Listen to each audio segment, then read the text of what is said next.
But just quickly, Rita, also talk about London last night, and we've got some footage we will show you in a tick. But in London, you had these disgraceful demonstrations, basically pro-Iran, pro-extremist Islamic ideology, flags waving. There you go, the kind of ISIS-style flags. It was all pro-Palestinian, marching, praying, whole streets taken over with blokes praying around the cenotaph. They were calling on Yemen to stop more ships. I don't think we've got a grab here.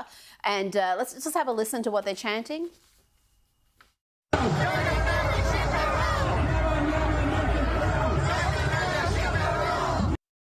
Yeah, Yemen, turn the ships around. I mean, they're literally chanting for the enemies of the state. And they had posters up, James, saying by any means possible, free. Again, when you say by any means possible, that includes what we saw on October 7, the rape, slaughter, torture of innocent people. This is in London, James. And what's Rishi Sunak doing? Where is Rishi Sunak and why are they allowing this to happen? I just think, though, I'm glad that Rita mentioned chants, because I think that brings us to an important story, because I know that you heard turn those ships New South Wales around. government. But according to the New South Wales Police, they were saying, turn your hips around. I think it was a dance move that they were doing. So let's talk about the Opera House. So this week, the New South Wales Police, what was the guy's name again? Mal Lanyon? I'm a bit hard of hearing when it comes to the New South Wales Police Force.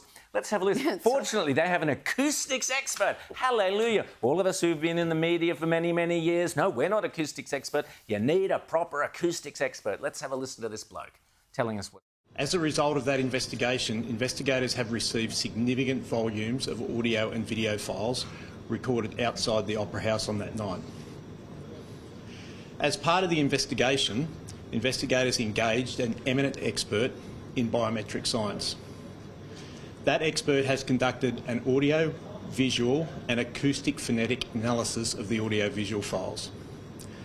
As a result of that examination, the expert has concluded with overwhelming certainty that the phrase chanted during that protest, as recorded on the audio and visual files, was "Where's the Jews?" not another phrase as otherwise widely reported.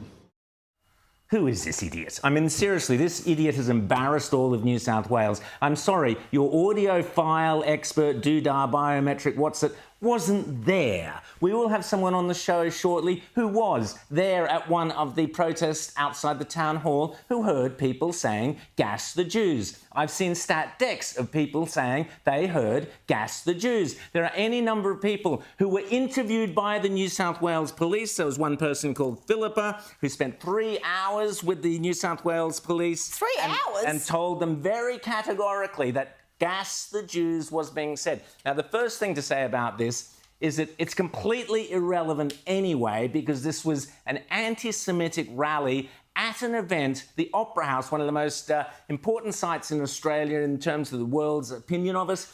It was a memorial to those people murdered and massacred on October 7th. It was 24 hours later.